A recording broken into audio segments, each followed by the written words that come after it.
और लेकिन विरासत में सिर्फ मुझे पहचान मिली है, लेकिन विरासत में कुर्सी नहीं मिली है मुझे। वे ममता बनर्जी हुकूमत में है और मैं उस असेंबली में खड़ा होकर बोला था कि अगर आपका सही मायने में कोई शागिर्द है तो वो शागिर्द मैं हूं आपका।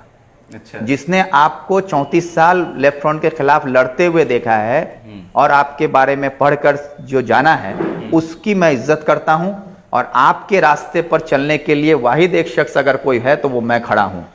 सरकार का काम है भाई कि आलिया यूनिवर्सिटी वहां पे है तो इसको आप अगर एक कॉलेज बना दें तो डिग्री आलिया यूनिवर्सिटी से मिल सकती है हमको, लेकिन ये काम मैंने कर दिया है भाई। अब सरकार का काम है, सरकार उसको करे। अब ये भी कहिएगा कि विक्टर करेगा तो विक्टर को मुख्यमंत्री बना दो, फिर ममता बनर्जी को मुख्यमंत्री रखने की क्या जरूरत है। तो टीएमसी जो है ना, ये अपने आप को सबूज दल बोलती है, लेकिन प्रैक्टिकली अब ये सबूज दल नहीं है, ये बाम तृणमूल हो गया है, जो तरबूज बन गया। ऊपर से हरा है, काटिएगा तो नीचे सारा लाल ही लाल। अस्सलाम वालेकुम, नमस्कार। मेरा नाम है इब्राहिम कादरी और आज हम जो हमारे साथ जो मेहमान मौजूद हैं उनसे आप सब लोग तो वाकिफ़ हैं ही, लेकिन उससे पहले मैं आप लोगों को ये बताना चाहूँगा कि उत्तर दिनाजपुर में या फिर पूरे बंगाल में ही इलेक्शन जो है वो बहुत जल्द आने वाला है। तो इलेक्शन का माहौल भी गर्म है और यहाँ पे बहुत सारे लोग बहुत सारे मुद्दों पे चर्चा भी करना शुरू कर रहे हैं, चाहे वो नुक्कड़ में हो, बाज़ारों में हो, या फिर वैसे ही एक दूसरे से लोग बहुत सारे मुद्दों पे बात कर रहे हैं। उन सभी मुद्दों पे आज हम लोग बात करेंगे और बात करने के लिए हमारे साथ जो आज मेहमान मौजूद हैं उनसे आप सब लोग वाकिफ़ हैं। जी हाँ, आज जो हम मौजूद हैं जनाब अली इमरान रम्ज़, जो अभी चाकुलिया ग्वालपखट 2 के एमएलए हैं, जिनको आप लोग विक्टर के नाम से जानते हैं। तो बहुत बहुत इस्तकबाल करते हैं हम आपका हमारे चैनल में। अस्सलाम वालेकुम, नमस्कार। तो सबसे पहले तो हम आपसे बात करेंगे, कुछ तीखे सवाल भी पूछे जाएंगे आपसे और कुछ आपके पर्सनल लाइफ के बारे में, निजी ज़िंदगी के बारे में भी पूछेंगे। तो सबसे पहले हम लोग पर्सनल से ही शुरू करते हैं कि किस तरीके से आपका पॉलिटिक्स में आना हुआ। ये पॉलिटिक्स में आने का जहाँ तक सवाल है तो ये स्कूलिंग मेरी अलीगढ़ मुस्लिम यूनिवर्सिटी से ही रही, लेकिन वालिद साहब स्कूलिंग ख़त्म होने से पहले ही वालिद साहब का इंतकाल हो चुका था, तो उसके बाद बाकी की तालीम के लिए मुझे अलीगढ़ छोड़ना पड़ा कुछ फैमिली प्रॉब्लम्स वगैरह की वजह से। तो फिर मैं कलकत्ता में आकर बाकी अपनी +2, उसके बाद ग्रेजुएशन, फिर LLB वहाँ से मैंने किया। लेकिन अलीगढ़ में स्टूडेंट पॉलिटिक्स में तो मैं नहीं था, लेकिन स्टूडेंट्स के साथ कोई भी अगर गलत कुछ होता था तो उसमें मैं लेकिन काफ़ी एक्टिव रोल मेरा रहता था। इसकी वजह से मैं काफ़ी बदनाम भी था कि अलीगढ़ में सिर्फ मारपीट करता हूँ। ये चर्चा आज भी मेरे मुखालफत में जो हैं मेरे बड़े भाई अलीगढ़ के कई लोग हैं जो सियासत में हैं, वो लोग इस बात का चर्चा आज भी तकरीरों में अपना रखते हैं कि अलीगढ़ में वो गुंडा के नाम से मशहूर था, ये था वो था। तो ये है, लेकिन मेरी जो भी अलीगढ़ में भी लड़ाइयाँ हुई है, ऐसी बात नहीं कि स्टूडेंट इसमें लड़ाइयाँ नहीं हुई है, काफ़ी लड़ाइयाँ लड़ी है, लेकिन वो लड़ाइयाँ कभी कभी मेरी ज़ाती लड़ाई कभी नहीं रही। वो दोस्तों के लिए किसी हुआ या कुछ गलत हुआ उसके ख़िलाफ़ आवाज़ उठाते में बात बढ़ती गई, लड़ाइयाँ बढ़ती गई। तो ये एक मिजाज जो था, रिवोल्यूशनरी एटीट्यूड कहिए या फिर ये जेनेटिक प्रॉब्लम कहिए, तो ये कलकत्ता में आने के बाद लॉ कॉलेज में भी जब मैं दाखिला मुझे मिला, उसके बाद वहाँ पर जो है बंगाल में सियासत स्टूडेंट पॉलिटिक्स में इतनी ज़्यादा मजबूती से शामिल है, इसका अंदाज़ा मुझे भी नहीं था। वो लॉ कॉलेज में शामिल होने के बाद पता चला। तो यूनियन का जो है वहाँ पे मनमानी तरीके से स्टूडेंट्स को एक्सप्लॉइट करना, उनके साथ फिज़िकली असोल्ट करना, ये एक आम सी बात थी। तो इसके ख़िलाफ़ मैंने आवाज़ उठाई। उसके बाद वहीं लड़ाइयाँ शुरू हुई और इत्तेफाक ये रहा कि जो उस वक्त वहाँ जिस कॉलेज में मुझे एडमिशन मिला वो जोगेश Chandra Chaudhuri law college Calcutta university में, वहाँ पे टीएमसी की हुकूमत थी, यूनियन उन्हीं का था। तो लड़ाई उन्हीं के ख़िलाफ़ मेरी शुरू हुई और वो लड़ाई आज तक जारी है। स्टूडेंट पॉलिटिक्स से जो लड़ाई शुरू हुई तो वो लड़ाई लड़ते लड़ते यहाँ तक पहुँच गए। कलकत्ता के प्रेसिडेंट बनाए गए, यूनियन के सेक्रेटरी बने, उसके बाद स्टेट सेक्रेटरी बने, ऑल इंडिया प्रेसिडेंट के लिए चुने गए। स्टूडेंट ब्लॉक जो फॉरवर्ड ब्लॉक का विंग्स है उसके ऑल इंडिया प्रेसिडेंट रहे। फिर उसके बाद यूथ में आ गए तो youth general secretary, all India general secretary भी रहे हम। फिर MLA बने तो अब स्टेट सेक्रेटरीट मेंबर भी हैं। अब ऑल इंडिया जो कमेटी है उसके भी हम सेक्रेटरी मेंबर हैं।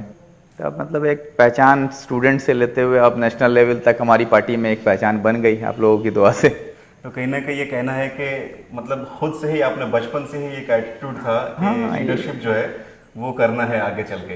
नहीं, लीडरशिप करने का इरादे से नहीं किया, लेकिन हाँ गलत के खिलाफ आवाज़ उठाने का जो ये था वो बचपन से रहा कि कुछ गलत हो तो मैं खामोश नहीं रह पाया, और इसके वजह से काफ़ी परेशानियां भी उठानी पड़ी, काफ़ी मुश्किलों का सामना भी करना पड़ा।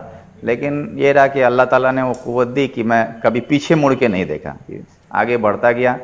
अब चाहे परेशानी जी कोई भी रही हो, जिसकी वजह से आज 42 मामला चल रहा है मेरे ऊपर। अच्छा, तो आपके अपोजिशन का जो है वो कहना ये है, और लोगों से भी जब हम बात करते हैं कि जनाब विक्टर साहब को जो है पॉलिटिक्स तो विरासत में मिला है, कि पहले से ही फैमिली जो है एक बैकग्राउंड बनाया हुआ था और आप आए, इलेक्शन जीत गए। क्या ये इस पे आपकी क्या राय है?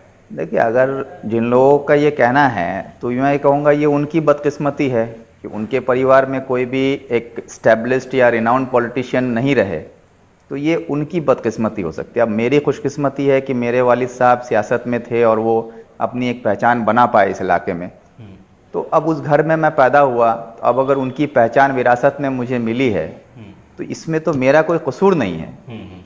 और लेकिन विरासत में सिर्फ मुझे पहचान मिली है, लेकिन विरासत में कुर्सी नहीं मिली है मुझे, क्योंकि मेरे वालिद साहब 20 साल एमएलए रहे, उसके बाद उनके इंतकाल के बाद मेरे चचा रहे तकरीबन 15 साल।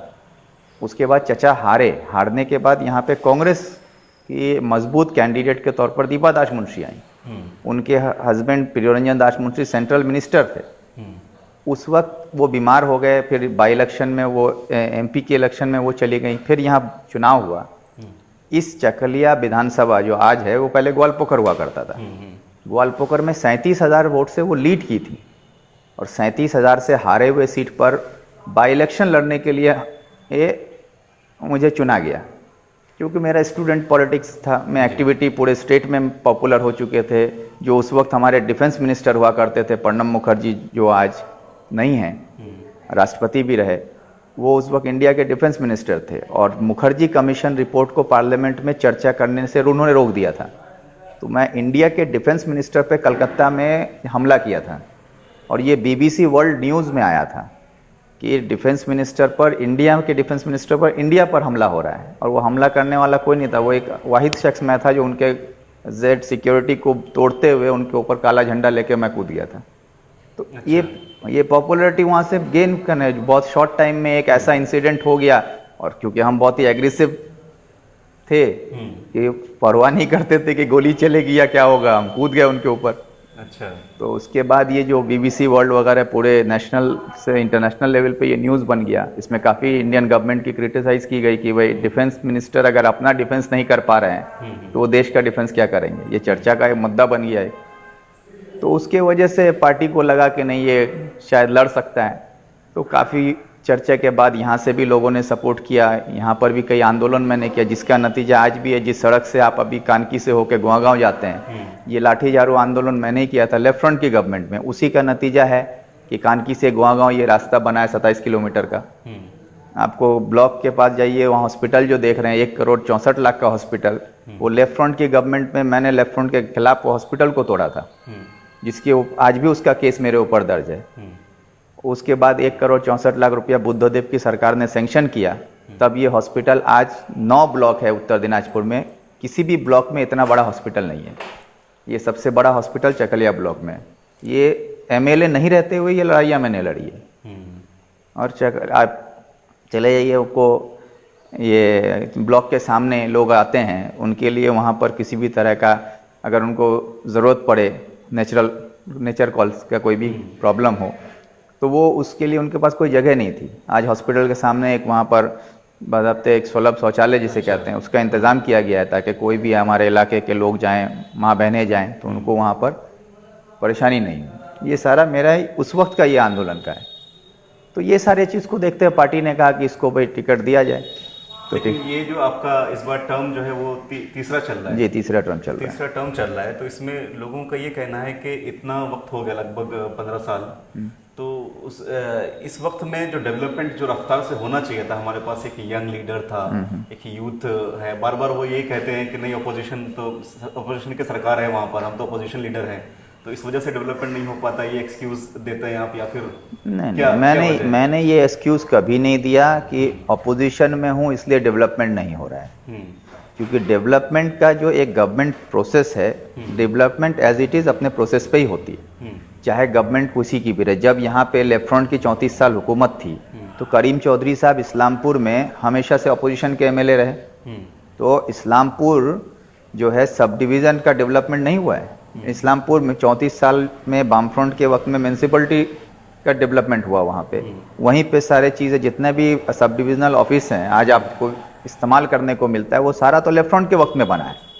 आज इस्लामपुर में आपको जहाँ भी आपको जिस तरह के भी डेवलपमेंट है, स्कूल है, कॉलेज है, ये सारा तो आपको बाम फ्रंट के वक्त में मिला है। तो डेवलपमेंट ऑपोजिशन में रहने की वजह से नहीं है। सरकार की अगर नियत सही हो और वो अगर चाहे कि हमको डेवलपमेंट करना है तो वो कर सकती है। एक अकेला एमएलए, आपके पास 211 एमएलए आप जीत के गए सरकार में, और उसके बाद आपने खरीदो फरोख्त करके और भी कई एमएलए बढ़ा लिया, आपके पास तो मेजोरिटी से भी ज़्यादा मेजोरिटी आपने गेन कर लिया है। उसके बाद आपको क्या एक अकेला विक्टर आपके लिए मतलब रास्ते का पत्थर बन गया है कि चकलिया में तरक्की करने नहीं दे रहा है? आपके पास पंचायत है, समिति है, ज़िला है, आपके पास मिनिस्टर हैं ज़िला में, इतने लोगों के होने के बाद सारी पॉलिटिकल पोस्ट आपके पास है। उसके बाद अगर आप कहते हैं कि विक्टर की वजह से डेवलपमेंट नहीं हो रहा है, तो मतलब इसके मतलब कि आप सारे लोग निकम्मे हैं कि एक अकेला विक्टर आपको काम करने नहीं दे रहा है। नहीं, वो ये कह रहे हैं ना कि लोकल एरिया डेवलपमेंट फंड जो मिलता है तो हर एक एमएलए को इक्वली मिलता है। हाँ बिल्कुल मिलता है। तो उस फंड का आप क्या कर रहे हैं? वो लोग ये कह रहे हैं कि वो फंड तो यूटिलाइज नहीं कर रहे हैं। हम बता रहे हैं उसका भी हिसाब कि मेरा जो लोकल डेवलपमेंट फंड है, मतलब एमएलए डेवलपमेंट फंड जो है, इसमें 60 लाख रुपए साल में आता है। तो 60 लाख रुपए साल में दिया जाता है, तो मेरे पास 13 पंचायत है जिसका मैं एमएलए हूँ। तो 60 लाख को आप अगर 13 पंचायत में डिवाइड करें तो ये 4.5 लाख रुपया तकरीबन एक पंचायत को मिलता है। तो एक पंचायत में 4.5 लाख रुपया अगर आता है तो आप मुझसे हिसाब ले लीजिए कि आपका मैं किस पंचायत में कितने का काम हुआ है। आज आप चले जाइए कानकी में, मैसाकोर में 12 लाख का रास्ता हुआ है। आप कानकी बस स्टैंड के पास उस पर चले जाइए, जो तालटोला का रास्ता है, वहाँ पर 8 लाख का रास्ता हुआ है। कानकी मस्जिद में जो मरकज़ बन चुका है अभी, वहाँ पे लोग आते हैं, उनको हाजत की ज़रूरत होती है, उनके लिए बाथरूम का इंतजाम, वहाँ 7 लाख का बाथरूम बना है। नया नगर में मैंने 4.5 लाख का, औरतों को रेलवे लाइन के किनारे में जाना पड़ता था, उनकी परेशानियों को देखते हुए गांव वालों ने ये कहा कि हमारे लिए भाई माँ बहनों की को परेशानी होती है, उनके लिए 4.5 लाख का नया नगर में बना दिया बाथरूम। कांकी गांव में एक मरकज़ बना हुआ है मस्जिद में, वहाँ पे लोग आते हैं दूर दराज से, उनके लिए परेशानी थी, वहाँ पे बाथरूम बना के दिया है। हटवार में आपको कलवट बना के दिया है। मतलब बिल्कुल ट्रांसपेरेंसी। हाँ, मैं तो बोल रहा हूँ, मैं तो लिस्ट के साथ दे रहा हूँ कि मेरे 4.5 लाख रुपया अगर एक पंचायत में मुझे मिलता है, तो उसके बाद मैंने सिर्फ एक अंचल का हिसाब दिया आपको, कानकी का। तो कानकी में मैं आपको 10 काम गिना के दिखा रहा हूँ। इसी तरह आप किसी भी अंचल में पहुंच जाइए, मेरे 4.5 लाख का आप हिसाब लीजिए, हम आपको ले जाके किस जगह मेरा काम हुआ है मैं दिखा सकता हूँ। लेकिन मेरा भी एक सवाल है कि एक ग्राम पंचायत को साल में 1.5 करोड़ रुपया मिलता है, एक पंचायत समिति को साल में तकरीबन 20 करोड़ रुपया मिलता है, और एक जिला परिषद को साल में तकरीबन 150 करोड़ रुपया मिलता है। तो भाई पंचायत तृणमूल की है, समिति तृणमूल का है, जिला परिषद तृणमूल का है, सरकार भी उनकी है, तो वो अपने 1.5 करोड़ का हिसाब क्यों नहीं देते हैं? वो अपने 20 करोड़ का हिसाब क्यों नहीं देते हैं? वो अपना 150 करोड़ का हिसाब क्यों नहीं देते हैं? और वो मेरे 4.5 लाख का हिसाब मांगते हैं। एमएलए साहब का काम नहीं हो रहा है, और ये सारा काम मैंने किया है, उसका हिसाब मैं देने के लिए तैयार हूँ। पब्लिकली आप एक डिबेट ऑर्गेनाइज कीजिए ना, आप बुलाइए टीएमसी के किसी भी नेता को जिसको इस इलाके के लोग समझते हैं कि वो नेता है, उनको खड़ा कीजिए मंच पर और मुझे बुलाइए डिबेट में। वो अपना हिसाब दे, मैं अपना हिसाब देता हूँ, आमने सामने हो जाए। सामना करने की अगर सलाहियत है तो आए, लेकिन उनको जवाब देना पड़ेगा कि उनका 1.5 करोड़ रुपया कहाँ गया पंचायत का, उनका 20 करोड़ रुपया पंचायत समिति का कहाँ गया, उनका 150 करोड़ रुपया कहाँ गया, ये हिसाब उनको भी देना पड़ेगा। तो इस बात से एक और सवाल ये खड़ा होता है कि अक्सर लोग जैसे देखते हैं गाँव में, देहात में, घर में मतलब समझ लीजिए कि घर नहीं आया तो कौन एमएलए साहब जिम्मेदार है? अगर रास्ता नहीं बन रहा है, नाला नहीं बन रहा है या कुछ भी, तो लोगों को यह पता नहीं है कि एमएलए के अंडर में कौन सा काम होता है, पंचायत के अंदर में कौन सा काम होता है। तो आप एक बार क्या इस चीज़ को क्लियर कर सकते हैं कि भाई एक एमएलए या एक विधायक जो है वो उनके पास कौन कौन से काम करने के पावर्स हैं? देखिए, ये असल में हम लोग जिस इलाके को बिलोंग करते हैं या जो हमारे इलाके के लोग हैं, तो ये में ज़्यादातर लोग अभी तक पॉलिटिकली अवेयर नहीं हैं। इनके पास अवेयरनेस की बहुत कमी है। जो त्रिस्तर पंचायत या पार्लियामेंट्री सिस्टम है हमारे यहाँ, पंचायत है, जिला है, एमएलए एमपी है, ये जो सिस्टम है इसको लोग समझ नहीं पाते हैं कि किसका क्या फंक्शन है। क्योंकि जब मैं जाता हूँ गांव में तो एक रास्ता है, उसको लेके ये होता है कि एमएलए साहब रास्ता नहीं बना के दिए, क्यों, ये प्रचार कर रहे हैं लोग। लेकिन एक लिमिटेशन है कि इतने रुपए तक का काम पंचायत करेगी, उससे ज्यादा होगा तो पंचायत समिति करेगी, उससे ज्यादा होगा तो जिला परिषद करेगी। और एमएलए का जो फंड है ये क्लियरली बीयूपी जो फंड है उसके जो गाइडलाइंस हैं उसमें स्पेसिफिकली मेंशन किया हुआ है कि एमएलए के काम को ब्रिज वर्क कहा जाता है। ब्रिज वर्क मीन्स कि जब दो तरफ कोई काम हो गया, बीच में कहीं अगर कोई गैप हो तो वो काम को हम जोड़ दिए, ताकि दोनों तरफ से लोगों का जो है कम्युनिकेशन हो जाए, या ये कन्वीनियंस के लिए हमको काम करना है। कहीं पंचायत कोई काम किया, समिति किया और कुछ गैप रह गया, वो ब्रिज वर्क हम कर देंगे।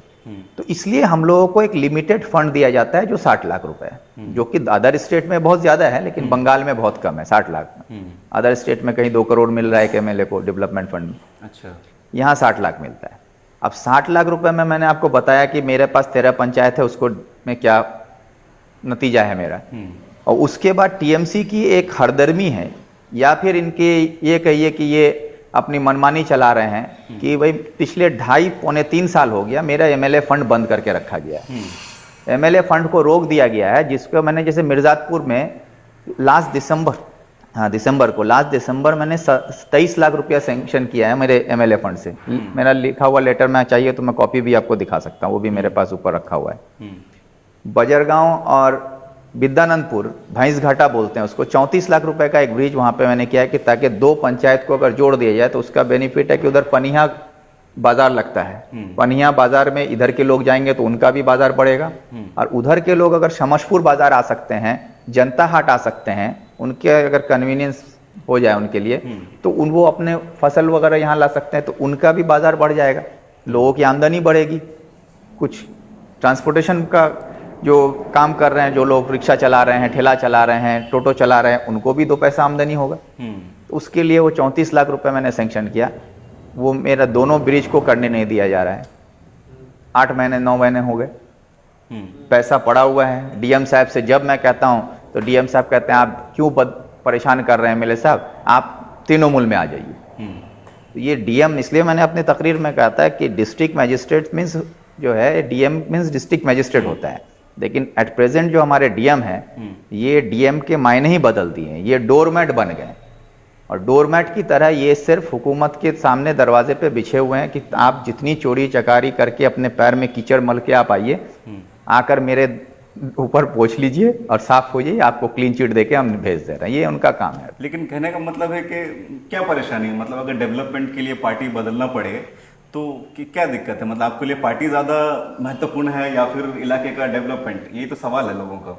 नहीं, देखिए, डेवलपमेंट के नाम पर आइडियोलॉजी से अपने आप मुंह फेर लेना, ये कोई मतलब नहीं। अगर यही होता है कि डेवलपमेंट, तो अंग्रेजों ने तो इस मुल्क में सबसे ज्यादा डेवलपमेंट किया है। आजादी से पहले जब हम अंग्रेज के गुलाम हुआ करते थे, तो आज जिस ट्रेन पर हम चलते हैं ये अंग्रेजों की देन है। आज जिस लाल किला में बैठ के हमारे प्रधानमंत्री भाषण देते, ये मुगलों का देन है। तो कभी ना कभी तो हम किसी के गुलाम रहे हैं, चाहे वो मुगल का हो चाहे अंग्रेजों का हो। तो जब अगर डेवलपमेंट ही था तो हमें तो आजादी की जरूरत ही नहीं थी, हमें अंग्रेजों के साथ होना चाहिए था। तो क्यों हम आइडियोलॉजी हमारी, क्यों उस टाइम लोग अपनी आइडियोलॉजी बनाए कि नहीं हमें देश को आज़ाद चाहिए, एक स्वतंत्र भारत चाहिए, हमारा वोटिंग राइट होना चाहिए, हमारा अपना रिप्रेजेंटेशन होना चाहिए, इसी की तो लड़ाई थी। तो ये एक आइडियोलॉजी फ्रेम हुआ, उस आइडियोलॉजी पे लीडरशिप तैयार हुई और वो लीडरशिप लोगों को कन्विंस किए, उसके बाद अंग्रेजों के खिलाफ लड़ाई हुई। तो ये लड़ाई के लिए एक आइडियोलॉजी पर ही ना लड़ाई हुई भाई। तो मतलब ये कि विचारधारा जो है ये बिल्कुल मैं इम्पोर्टेंट है, विचारधारा ही इंसान को इंसान बनाती है। अगर आपके विचारों में इंसानियत नहीं हो, आपका कोई उसूल नहीं हो, तो ये तय है कि जब इंसान अपने लिए कोई उसूल नहीं बना सकता तो हमेशा उसको दूसरों के उसूल पे चलना पड़ेगा। और मैं दूसरों के उसूल पे चलने के कायल नहीं हूँ। मेरा जो उसूल है वो सही है और इस पर मुझे पूरी कॉन्फिडेंस है, यकीन है कि मैं जो भी करता हूँ, जिस आइडियोलॉजी पे बिलीव करता हूँ, वो आइडियोलॉजी देश के हक में है, इंसानियत के हक में है, मेरे हक में है। मैं उस आइडियोलॉजी से के साथ चलने के लिए तैयार हूँ। और डेवलपमेंट का जहाँ तक रहा सवाल, तो आज ऐसा एक डेवलपमेंट आप बता दीजिए कि चकलिया में नहीं हो रहा है और वो ग्वालपोखर में हो रहा हो, चकलिया में नहीं हुआ है वो करंदगी में हुआ है, चकलिया में नहीं हुआ है वो इस्लामपुर में हुआ है। इस 10 साल के दौरान आप बता दीजिए जब से ममता की हुकूमत आई है। अगर चकलिया में कॉलेज नहीं है तो ग्वालपोखर में कॉलेज बना हो तो विक्टर कसूरवार है। ग्वालपोखर में मंत्री हैं, कॉलेज क्यों नहीं बनाया आप भाई? चकलिया में एक भी प्राइमरी स्कूल नया नहीं बना है, एक हाई स्कूल नहीं बना, एक एमएसके एक एसएसके नया 10 साल में ममता बनर्जी ने नहीं बनाया है। तो चकलिया में विक्टर है इसलिए नहीं बनाया, तो ग्वालपोखर में तो रब्बानी साहब हैं, टीएमसी के एमएलए हैं, मंत्री हैं, वहां क्यों नहीं बना दिया आपने? तब ये सवाल उठता है ना कि हाँ डेवलपमेंट वहां हो रहा है, चकलिया में नहीं हो रहा है। हाँ? आप नौकरी की बात करते हैं कि नौकरी मिल रही है, वहां नौकरी भी घूस लेके मिल रहा है, यहाँ के लोग भी घूस देके नौकरी पा जा रहे हैं जिनके पास पैसा है। अच्छा, तो रिश्वत वहां लेके भी नौकरी मिल रही है, यहाँ लेके। तो डेवलपमेंट ऐसा क्या है जो आपको टीएमसी में मिल रहा है और यहाँ नहीं मिल रहा है भाई? बल्कि यहाँ पे मैं तो ये यकीन के साथ नहीं, पूरे दावे के साथ कहता हूं कि आज अगर टीएमसी के लोग भी अपने घर में चैन से सोते हैं तो उनको भी ये यकीन है कि विक्टर जागा हुआ है। लेकिन ग्वालपोखर में पुलिस जाकर रात के अंधेरे में किसी के गिरबान को पकड़ के घसीटते हुए लेके बिना किसी एफआईआर बिना किसी कंप्लेन के ले जाकर रात भर लॉकअप में बंद करके रखती है, वो काम चकलिया की पुलिस नहीं कर पाती है। चकलिया में चाहे वो टीएमसी करे, चाहे वो बीजेपी करे या वामफ्रंट करे, कोई सी भी पार्टी के लोग हों, लेकिन वो बेखौफ अपना घर में अपने काम काज कर सकते हैं, लेकिन ग्वालपोखर में नहीं कर पा रहे हैं। तो भाई मंत्री जहाँ है, चुनाव में गोली कहाँ चला? मंत्री के इलाके में। तृणमूल जहाँ है इस्लामपुर में, चोपड़ा में, जहाँ वो हैं वहीं गोली चलती है, वहीं बम चलता है, वहीं लोग मरते हैं, वहीं सारी एंटी सोशल एक्टिविटीज होती है। तो जहाँ मैं हूँ एक ऑपोजिशन है, यहाँ पर नहीं होता, तो बेहतर मैं हुआ या बेहतर वो हुए? तो अच्छा, कुछ दिन पहले आपका एक स्टेटमेंट आया था कि पीके की टीम जो है वो आपको कांटेक्ट करने की कोशिश कर रही है, तो फिर उसमें जो है मंत्री जो रब्बानी साहब हैं उन्होंने बोला कि ऐसा तो नहीं है, कि हम लोग के पास कोई इन्फॉर्मेशन नहीं है कि पीके आपको कांटेक्ट कर रहा है। उन्होंने कहा कि स्टेटमेंट गलत है। देखिए, रब्बानी साहब की मैं इज्जत करता हूँ, बड़े भाई जैसे हैं, लेकिन सियासत में रब्बानी भाई के सर पे लाल बत्ती ज़रूर है, लेकिन अफसोस इस बात का है कि उनको ये तक समझ नहीं है कि लाल बत्ती होना और पोर्टफोलियो होना दो अलग चीज़ है। वो लाल बत्ती को लेकर खुद को मंत्री समझने लगे। पिछले 3 साल तक वो बिना पोर्टफोलियो के मिनिस्टर रहे, और इस बात को मैंने प्रूफ किया है ऑन रिकॉर्ड। और मैंने चैलेंज भी किया था रब्बानी साहब को, अगर कि मेरी बात गलत है तो आप सरकार मेरे खिलाफ मानहानि का मामला करे कि मैं एक मिनिस्टर को डिफेम कर रहा हूँ या सरकार के को मैं डिफेम करने की कोशिश कर रहा हूँ। लेकिन मेरे खिलाफ कोई कानूनी कार्रवाई नहीं कर पाए ये लोग, क्योंकि सच्चाई है, क्योंकि उनको 3 साल बिना किसी पोर्टफोलियो के मिनिस्टर के नाम पर उनको रख दिया गया, सिर्फ लाल बत्ती देकर। और इसका एक मिसाल मैं देता हूँ, कलकत्ता में टिप्पू सुल्तान मस्जिद है, उसमें इमाम साहब हैं बरकती साहब, उनको भी मिनिस्टर का स्टेटस दिया गया, उनके सर पर भी लाल बत्ती लगा दी गई, उनके साथ भी फोर्स दे दिया गया। जब वो निकलते थे तो लाल बत्ती जलाते हुए चलते थे। तो लाल बत्ती अगर सरकार को लगे तो वो आपको भी दे सकती है, आपको भी एक स्टेटस दे सकती है मिनिस्टर का, लेकिन आप मिनिस्टर नहीं है, आप सिर्फ उस स्टेटस को आप एंजॉय कर सकते हैं। लेकिन सवाल ये है मेरे साहब कि क्या पीके आपको कांटेक्ट करते नहीं, वही बात मैं बोल रहा हूँ कि वो जो रब्बानी साहब बोल रहे हैं, तो जिनको इस बात की समझ नहीं है कि वो मिनिस्टर है भी या नहीं है, वो भी ऑपोजिशन के तौर पर मुझे बताना पड़ा, वो भी हाउस में चैलेंज करके, असेंबली में मैं सवाल किया, उसके बाद जाकर आज उनको लेबर मिनिस्टर में 4th मिनिस्टर बनाया गया है एमओएस का। तो वो मिनिस्टर का जो पोर्टफोलियो उनको मिला है ना, ये इसी ऑपोजिशन की देन है कि उनके लिए सवाल मैंने उठाया था, नहीं तो आज भी वो बिना पोर्टफोलियो के लाल बत्ती लेकर ही घूमकर अपने आप को मिनिस्टर समझते रहते। लेकिन कल पता चलता है कि वो कभी मिनिस्टर थे ही नहीं किसी डिपार्टमेंट के। आज उनको मिनिस्ट्री दिलाने वाला भी यही ऑपोजिशन है। और वो जो बात कर रहे हैं कि पीके, तो भाई जो आदमी ममता बनर्जी के सामने मुंह नहीं खोल पाते हैं, हम तो देखे हैं भाई, आप लोग यहाँ से देख रहे हैं, हम तो उनको हाउस के अंदर देख रहे हैं।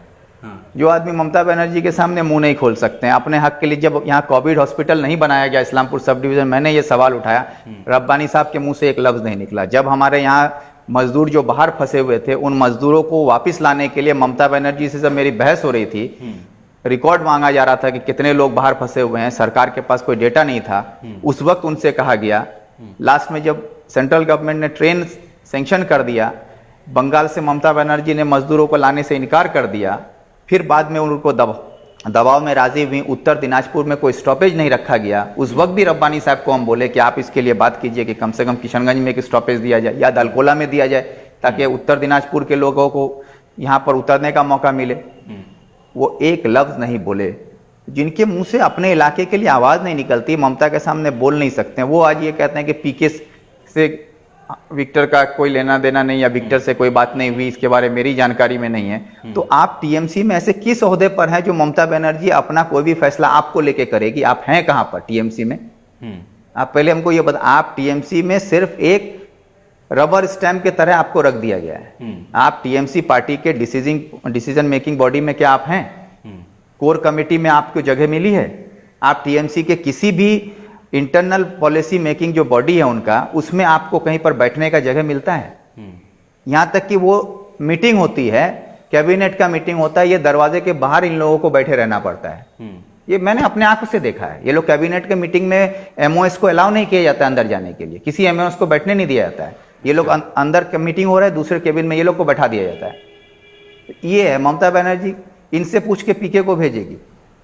और पीके जो है वो प्रशांत किशोर जो है वो ममता बनर्जी के साथ उनका एग्रीमेंट है कि 530 करोड़ रुपया लेके कि वो उनकी सरकार बचाएंगे, उसके लिए वो काम कर रहे हैं। और पीके मेरे साथ मिले हैं या नहीं मिले हैं इसकी सफाई हमको देने की जरूरत नहीं। भाई मैं तो चैलेंज करता हूं आपके कैमरे में कि 17 जुलाई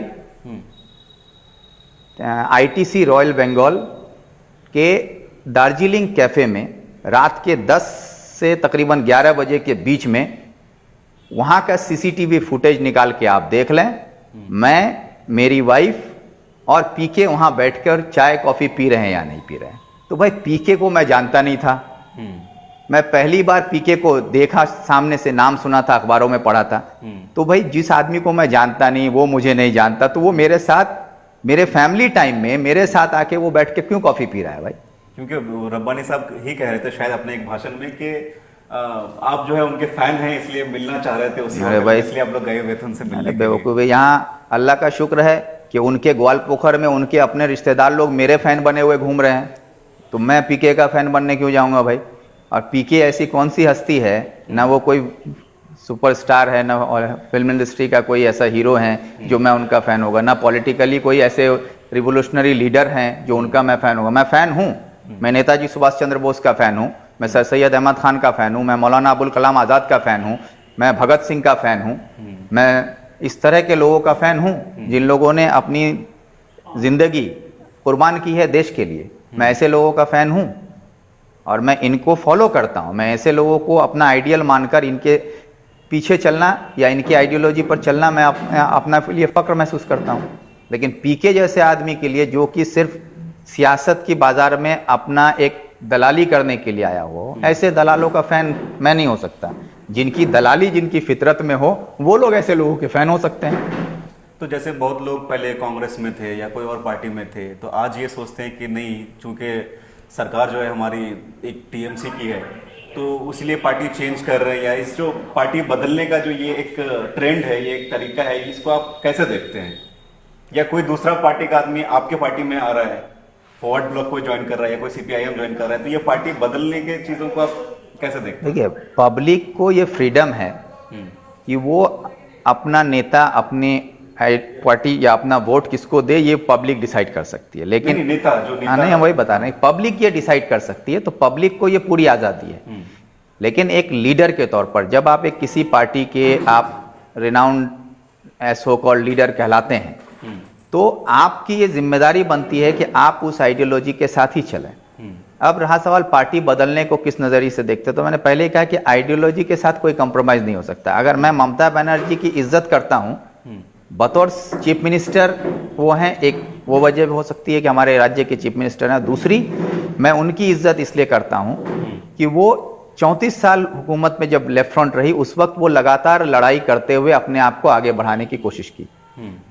अब उनकी आइडियोलॉजी सही है गलत है ये एक अलग मुद्दा है, लेकिन वो अपने जगह। जब एक एमपी अकेली, वाहिद ममता बनर्जी अकेली एक एमपी थी, आज जो नेता लोग ये सोचते हैं कि भाई सरकार में रहना चाहिए या पावर के साथ रहना चाहिए, तो उस वक्त ममता बनर्जी जब अकेली एक एमपी थी, तो ममता बनर्जी को तो लेफ्ट फ्रंट में आ जाना चाहिए था, क्योंकि हुकूमत में उस टाइम ममता बनर्जी अकेली थी और लेफ्ट फ्रंट पूरे हुकूमत में मतलब चारों तरफ से लाल झंडा ही था।